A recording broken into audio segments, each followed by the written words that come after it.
পূজা মণ্ডপগুলোতে সার্বক্ষণিক নিরাপত্তা নিশ্চিত কিভাবে করা যায় এটা।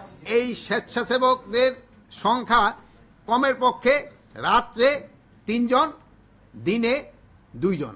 আজান ও নামাজের সময় যেন কোনো বাদ্যযন্ত্র বা মাইকের ব্যবহার নিয়ন্ত্রণ রাখা, মাইক সেই সময় বন্ধই রাখতে হবে। বাংলাদেশে এই পর্যন্ত আমরা যা পেয়েছি, টোটাল পূজা মণ্ডপ হবে 32,666টা, আর ঢাকা দক্ষিণ সিটি কর্পোরেশন হবে 157টা, আর ঢাকা উত্তর সিটি কর্পোরেশন হবে 88টা।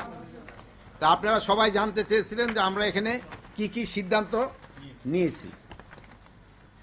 এখানে 1 নম্বর ছিল পূজা নির্মাণকালে নিরাপত্তা।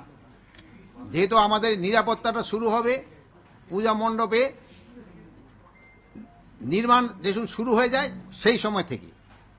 তারপরে আমরা ডিসকাস করছি পূজা মণ্ডপগুলোতে সার্বক্ষণিক নিরাপত্তা নিশ্চিত কিভাবে করা যায় এটা। তারপরে আমরা ডিসকাস করেছি দুর্ঘটনা রোধে ব্যবস্থা গ্রহণ ও উদ্ধার কার্যক্রম গ্রহণ। তারপরে আমরা আরো একটা ডিসিশন নিয়েছি পূজা মণ্ডপে আগত শিশু নারী দর্শনার্থীদের নিরাপত্তা নিশ্চিতকরণ। তারপরে আমরা আরেকটা ডিসিশন নিয়েছি বিদ্যুৎ সরবরাহ নিরবিচ্ছিন্ন রাখা। তারপরে সবচেয়ে ইম্পর্টেন্ট ডিসিশন নেওয়া হয়েছে স্বেচ্ছাসেবক নিয়োগ করা। এবারকার স্বেচ্ছাসেবক নিয়োগটা একটা ডিফারেন্ট হবে।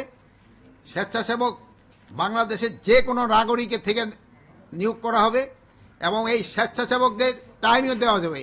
যে ধরেন যে স্বেচ্ছাসেবক রাত 1টা থেকে রাত 3টা পর্যন্ত, স্বেচ্ছাসেবক রাত 3টা থেকে রাত 5টা পর্যন্ত।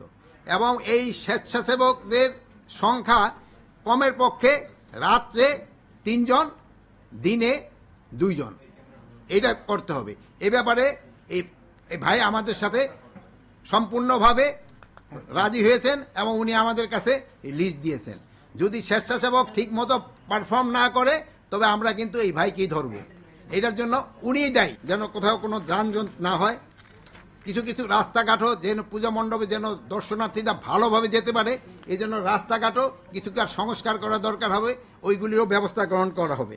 আরেকটা বেশ ইম্পর্টেন্ট আলাপ হয়েছে, যেটা আজান ও নামাজের সময় যেন কোনো বাদ্যযন্ত্র বা মাইকের ব্যবহার নিয়ন্ত্রণ রাখা, মাইক সেই সময় বন্ধই রাখতে হবে।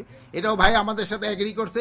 আজানের কমের পক্ষে 5 মিনিট আগেই এই ধরনের কার্যকলাপ বন্ধ রাখতে হবে এবং নামাজ শেষ হওয়া পর্যন্ত এই ধরনের কার্যকলাপ বন্ধ রাখতে হবে।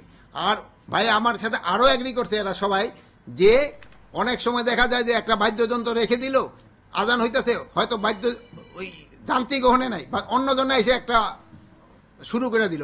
ওই ক্ষেত্রে ভাই আমাদের ক্ষেত্রে এরা সবাই আমাদেরকে ইনশিওর করছে যে কোনো রকমের যেন এরকম কেউ করতে না পারে তার ব্যবস্থা গ্রহণ করবে।